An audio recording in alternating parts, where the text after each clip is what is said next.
Everyone, welcome to Bharatiya Darshanik Manch. Today we are going to start Vaisesika Metaphysics. In last class we have studied Nyaya Metaphysics and starting with the Vaisesika Metaphysics. First we have the creation and destruction of the world. So from the standpoint of Indian philosophy, the world including physical nature is a moral stage for the education and emancipation of individual souls. This world in which we live, which has physical nature, it is what it is. It is a moral stage for the education and emancipation of individual souls. Now, the Vaisheshik theory says about the world that the world is guided by this general spiritual outlook of Indian philosophy. What is the general spiritual outlook? It is that this physical world is a moral stage for education and emancipation of individual souls. Now, in its attempt to explain the origin and destruction of the world, it does indeed reduce all composite objects to the four kinds of atoms, that is earth, water, fire and air. In last class, in Nyaya Metaphysics, we have studied the same thing. In Nyaya Metaphysics, we studied that the world is composed of the atoms of earth, water, fire and air and the combination of these atoms. So it is sometimes characterized as the atomic theory of the world. The same thing we have studied in Nyaya Metaphysics as well. But it does not ignore the moral and spiritual principles governing the process of composition and decomposition of atoms.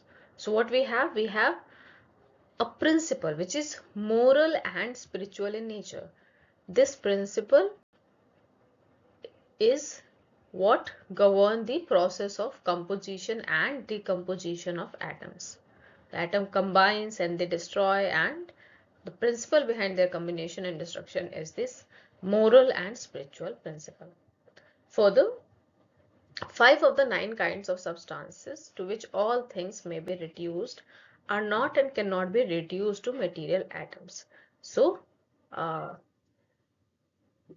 as Vaisheshik accepts 9 kinds of substances, we will study them, and out of these 9 kinds of substances, 5 of them are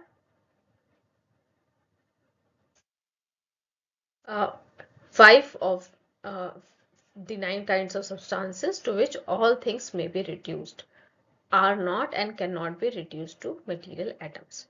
So 5 elements cannot be reduced further.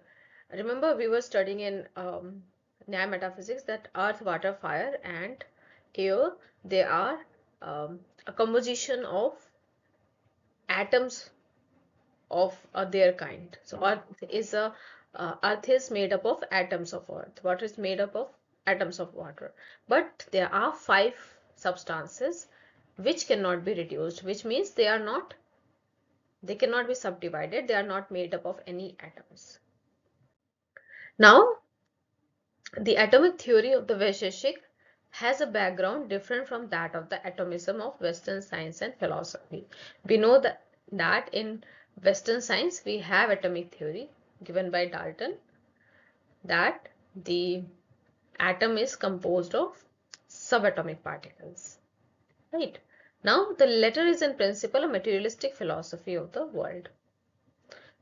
The Western science, when we take the atomic theory of Western science, it is a materialistic philosophy. It is based on principle of materialistic philosophy.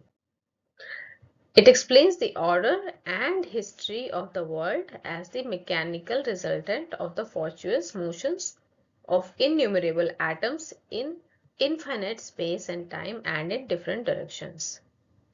So what Western atomic theory explains? It explains the order of the world, the history of the world, and it explains the order and history in a way that it is mechanical, that the world is mechanical, and it is made up of atoms, innumerable atoms. Right. Now there is no mind or intelligent power governing and guiding the operations of the material atoms. These act according to blind mechanical laws. So we're still talking about the Western science, but Western atomic theory. And according to that, there is no mind. There is no intelligent power behind the atoms or behind the combination or destruction of atoms. The atoms combine and they are destroyed completely on the basis of mechanical laws. And these mechanical laws are blind in nature. Now, the atomism of Vaisesik is um, is a phase of their spiritual philosophy. So, here we are distinguishing the Vaisheshik atomism from the Western atomic theory. That Western atomic theory is completely governed by blind mechanical laws, and there is no conscious agent guiding them. But in Vaisheshik philosophy, in Vaisheshik atomic theory, we believe that there is some kind of spiritual power. Now, according to Vaisheshik, the ultimate source of the actions of atoms is to be found in the creative or destructive will of the Supreme Being, who directs the operations of atoms according to the unseen desires or adrashta of individual souls and with reference to the end of moral dispensation. Now, as Vaisheshik philosophy is taking the spiritual nature for atomic theory, it believes that there is a supreme being, and this supreme being is the source of actions of atoms. This, because of the will of this supreme being, the atoms combine and they are destroyed. So this supreme being has two types of will. One is creative will and one is the destructive will. So when the atoms are combined, when the world is formed, or when the physical objects in the world are formed, then it is the creative will. But when the world is destroyed by the destruction of the atoms, then the destructive will of the supreme being is behind that destruction of atoms or destruction of physical objects. Now there is one another thing, and that is adrashta, the unseen power. And this unseen power is also the reason behind the creation and destruction of atoms.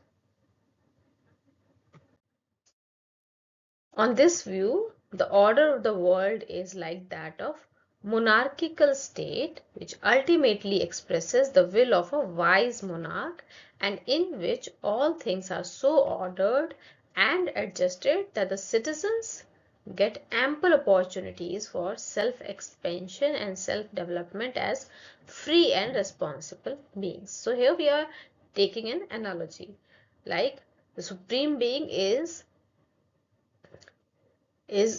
considered as a monarchy, and in that way, as a monarchical state where ultimately the monarch has the power, and that monarch expresses a will which is wise in nature, and according to that will, the will of the monarch, things are ordered and adjusted. But there is one thing, that is that citizens have opportunity for self-development as free and responsible beings. Although the will of monarch is working here, but still the citizens are free, citizens are responsible, and they have a lot of opportunity for development. Now, this atomic theory of Vaisesik, it only explains that part of the world which is non-eternal. It does not explain the eternal things in the world. It only explains the non-eternal things. Those things which are subject to origin and destruction. And the eternal constituents of the universe are the four kinds of atoms, five substances of Akash, space, time and mind, and also soul. So these things are non-eternal.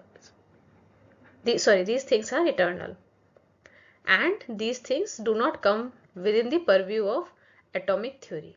So we cannot explain the Akash, space, time, mind and soul with the help of atomic theory, because these can neither be created nor destroyed. So Akash cannot be created nor it can be destroyed. Space cannot be created, it can also not be destroyed.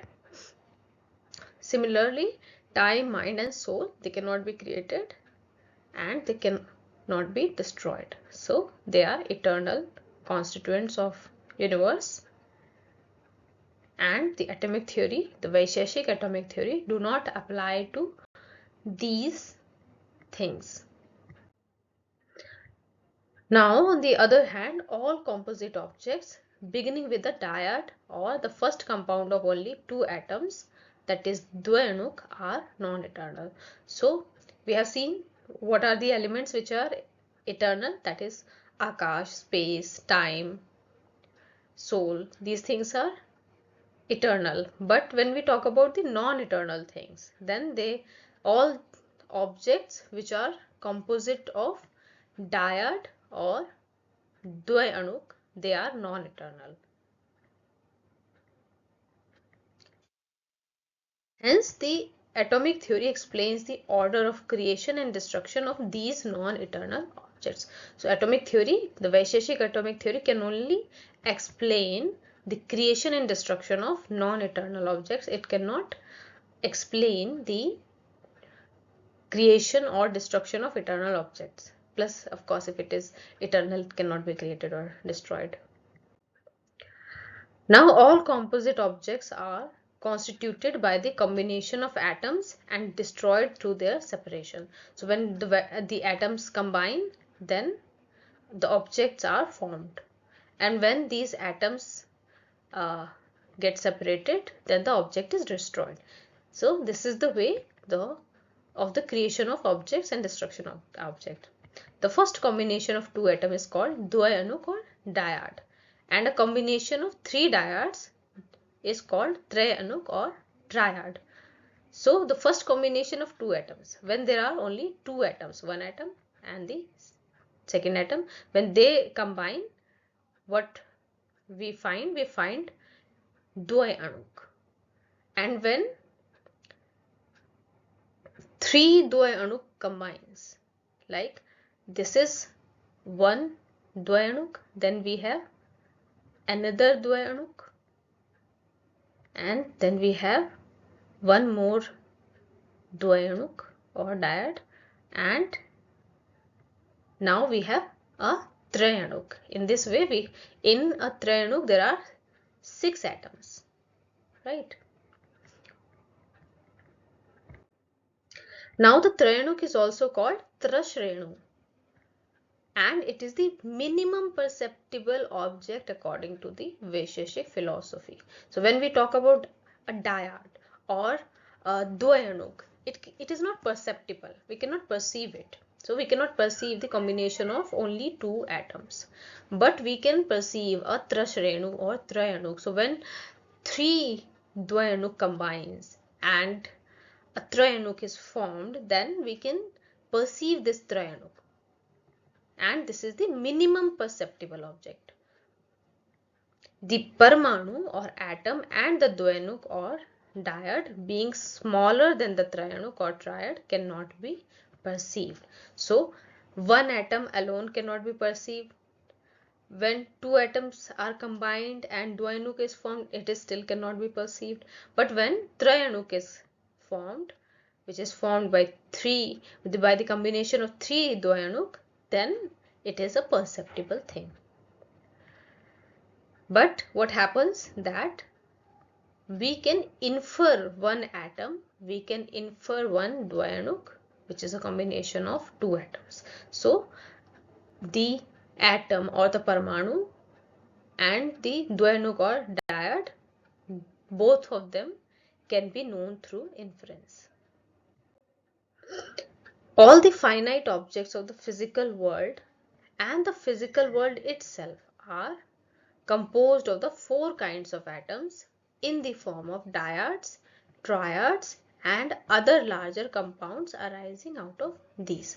So four kinds of atoms. What are those four kinds of atoms? They are the atoms of earth, water, fire and air. We have studied in previous slides. Now what happens that the finite objects of the world that we see, it has finite objects. They are not infinite, right? They have a beginning and an end. In this sense, they are finite. So the finite objects and also the physical world itself, they are composed of four kinds of atoms in the form of dyad, triad and larger compounds. So dyads come together, triads come together and the larger compounds come together, and then a finite object is formed. Now a question arises, how can we account for the action or motion of atoms which is necessary for their combination? So when we were talking about the Western atomic theory, where the combination or destruction of atoms are completely governed by blind mechanical laws. But what happens in Vaisesika atomic theory? Because as we know that Vaisesika atomic theory is spiritual in nature. So it does not believe in the blind mechanical laws. So what are the laws here? Then what are the laws of actions or motion of atoms? Another question that arises is, how are we to explain this particular order and arrangement of things in the world? So when we are not accepting the blind mechanical laws in Vaisesika atomic theory, how we will explain the particular order of atoms, particular arrangement of atoms, or particular order of things in the world? Now, Vaisesika philosophy, what happens that the order of the world is in the broad outlines conceived like this. The world, or better the universe, is a system of physical things and living beings having bodies with senses and possessing mind and intellect and egoism. So what happens that the world or the universe, it has what? It is a system of physical things. The world is a system of physical things. The world is a system of living beings. And these living beings have bodies and senses. So what we have in the world? We have the world. It has physical things and it has bodies. Bodies have senses and mind and intellect. Right? So this is the composition of the world. All these exist and interact with one another in time, space and akash. So what we have? We have the world. It has what? Physical objects. It has bodies with senses, mind and intellect, and these things exist and interact with one another in time, space and akash. Now living beings are souls who enjoy or suffer in this world according as they are wise or ignorant, good or bad, virtuous or vicious. So if we talk about the bodies with senses and mind and intellect and ego, but they have souls, and they suffer, they enjoy the pleasure and the pain on the basis of their actions, on the basis of their qualities of being good or bad or virtuous or vicious. Now, the order of the world is on the whole a moral order in which the life and destiny of all individual cells are governed not only by the physical laws of time and space but also by the universal moral law of karma. So what we have? We have physical laws in the world and we have moral laws in the world. Right? Physical laws and moral laws. And what happens that these physical laws and moral laws govern a person's life and destiny in this world. In the simplest form, this law means as you sow, so you reap. Just as the physical law of causation in its most abstract form means that there can be no effect without a cause. So what we are saying here is that whatever you do, your actions have consequences, right? So whatever you do, there is some effect, and in that manner your actions and the results are related in cause and effect manner, and there is no effect without a cause. So if you will do good things, you will have good consequences. If you do bad actions, there will be bad consequences. Now, keeping in view this moral order of universe, the Vaisesika explains the process of creation and destruction of the world as follows. So we have physical laws, we have moral laws, and then we have the process of creation and destruction on basis of them. So the starting point of the process of creation or destruction is the will of the Supreme Lord Maheshwara, who is the ruler of the whole universe. So what is the starting point? It is the will of the Lord, will of the Maheshwar. The Maheshwar willed that there must be a creation.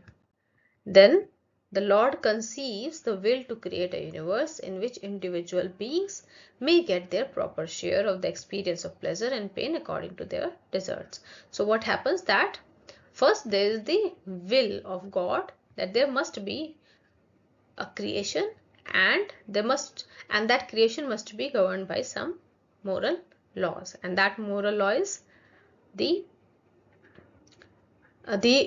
law of cause and effect. So whatever you do, you will have to face the result according to your actions. Now the process of creation and destruction of the world being beginningless, we cannot speak of a first creation of the world.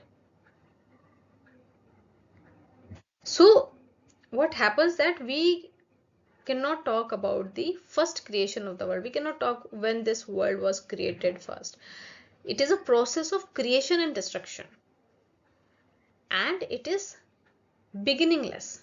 It was created at some point of time, but we cannot know about it. So as we cannot know about it, we cannot talk about it as well.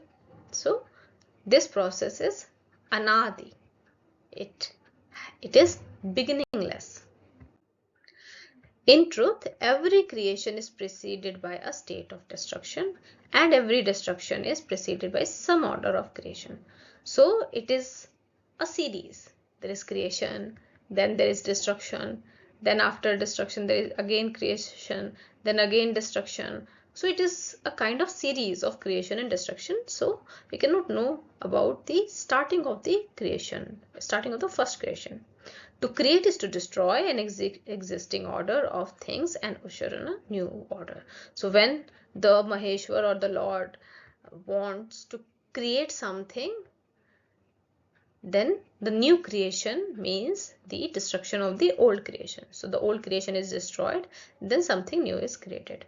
Hence it is the God's creative will has reference to the stock of merit and demerit, that is adrashta, acquired by individual souls in a previous life, lived in some other world. So what happens that on the basis of the merit and demerit, the pap and punya, the good actions or the bad actions that individuals acquire life. So what happens that on the basis of the stock of merit and demerit, which we also call adrashta, on the basis of this adrashta, God creates or destroy the world.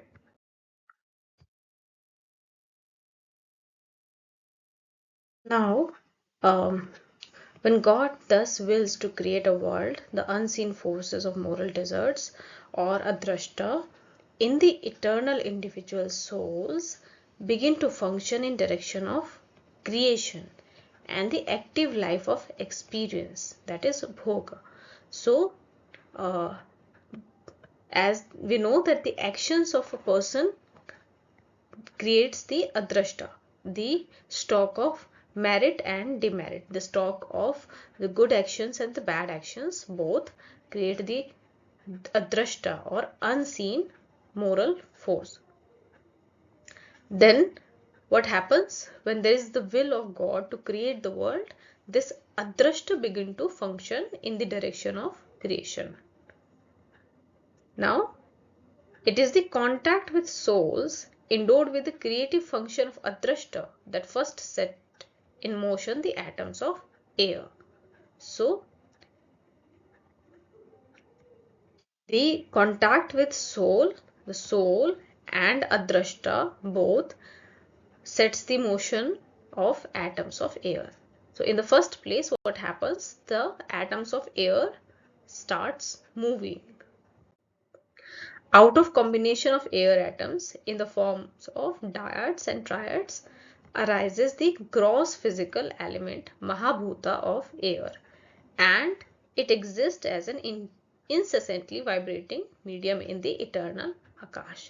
So we know that Akash is eternal, and we know that with the help of soul and adrashta, the atoms of air starts moving.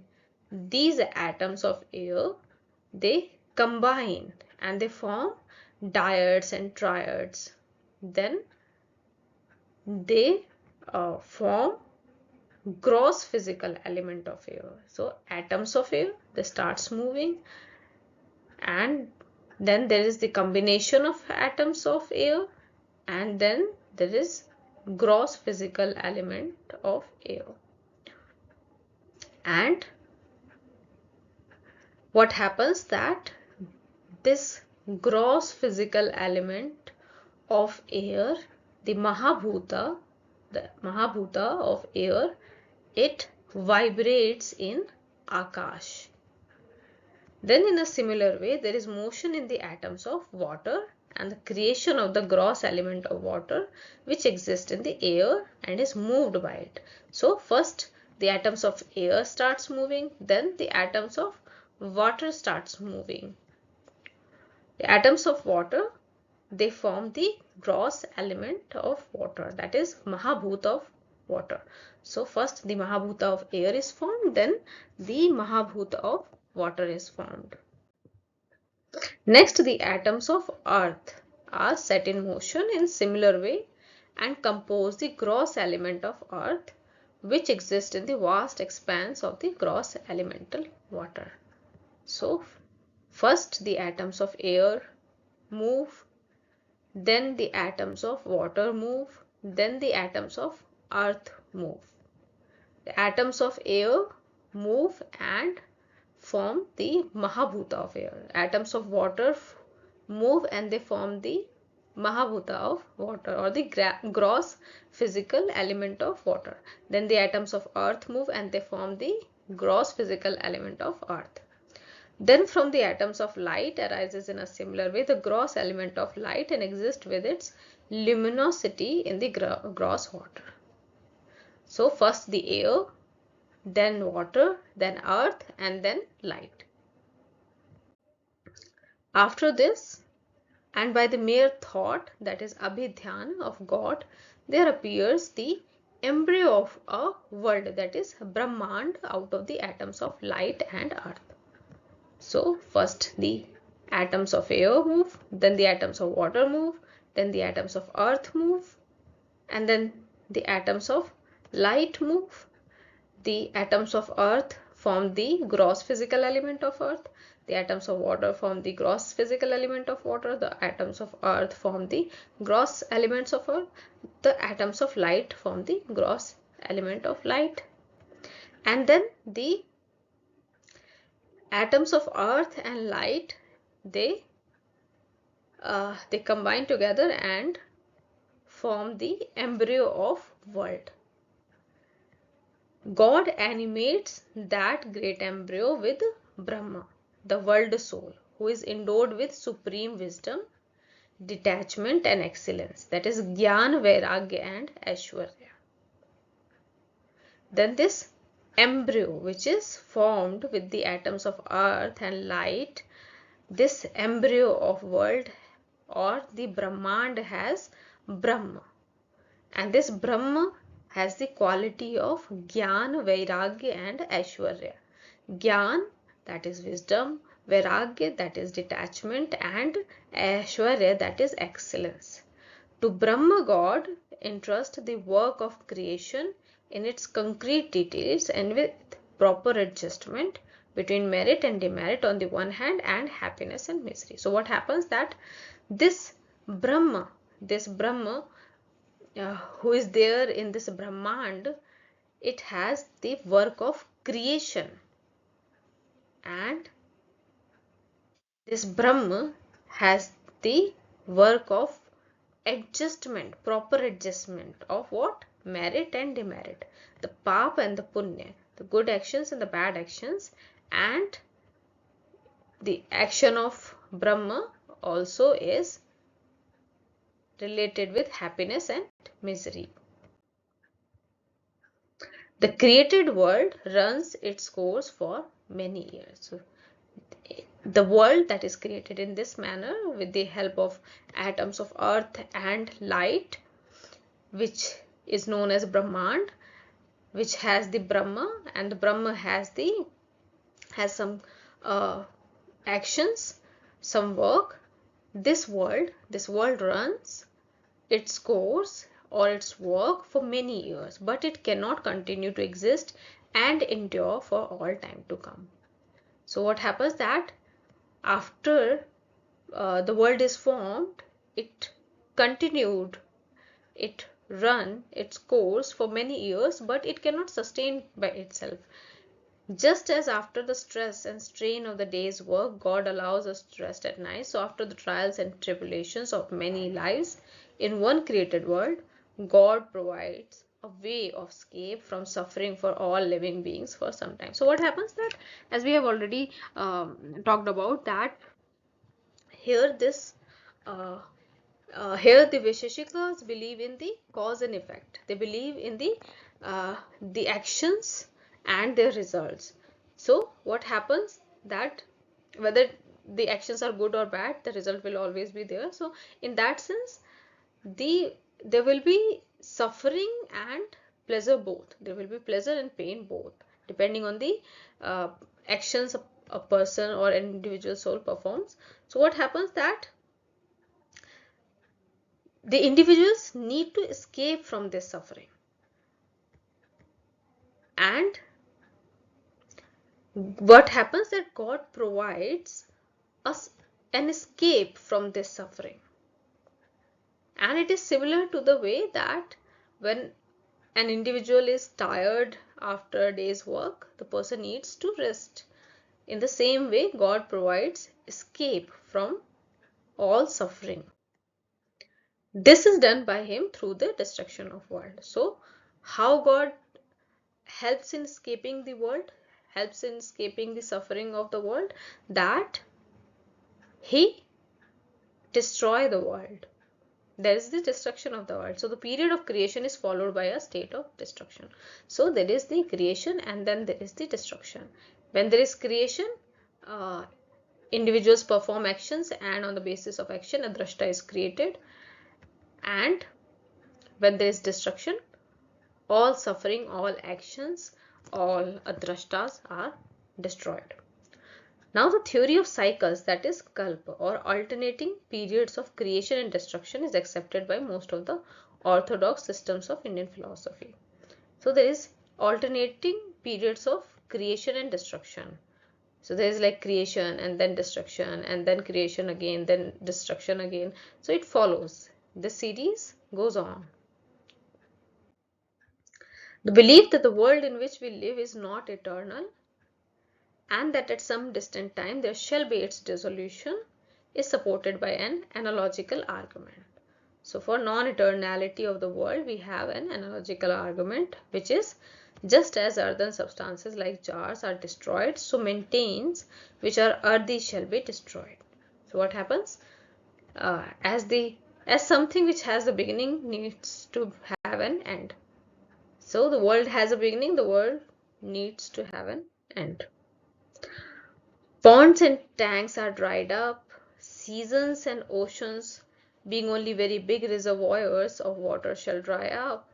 The light of a lamp is blown out. The sun, being but a glorious orb of light, must be extinguished at some distant time. So it is like similarly, as we were saying, that where there is creation, there is destruction as well. So ponds and tanks, so at some point of time they have the water, but then as they have the water, at some point of time they are going to dry up when the water will be no more, and the seas and oceans, they will also dry. So at some point of time they have the water, they are full of water, but then they are dry. The light of a lamp is blown out, so the light, when it wasn't there in the lamp, it is dark. Sun, which is the giver of light, it will also extinguish. The process of the world's dissolution is as follows. So in the similar manner, when in the course of time Brahma, the world soul, gives up his body like other souls, there appears in Maheshwara, or the Supreme Lord, a desire to destroy the world. So as we have already talked about, that the Brahmand has the Brahma, and the Brahma's work is to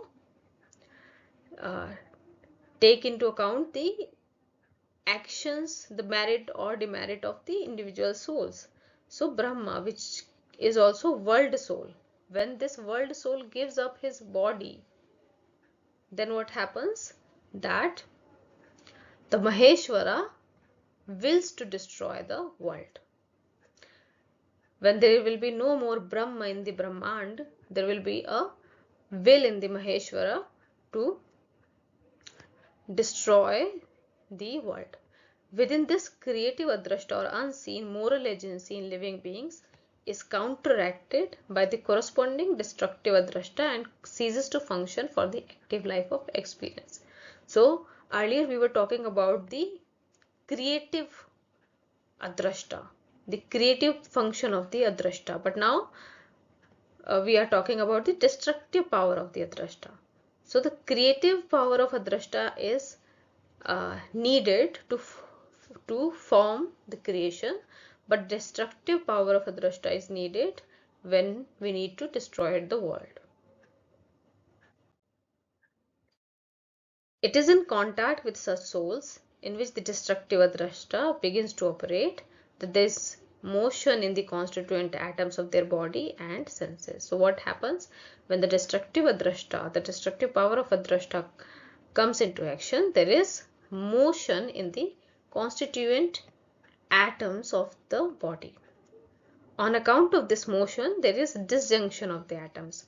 So while we were talking about the creation of the world, the atoms of air which moved and they formed the gross physical element of air.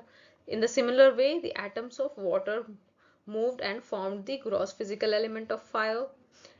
In the similar way, the Mahabhut of earth was formed and the Mahabhut of light was formed.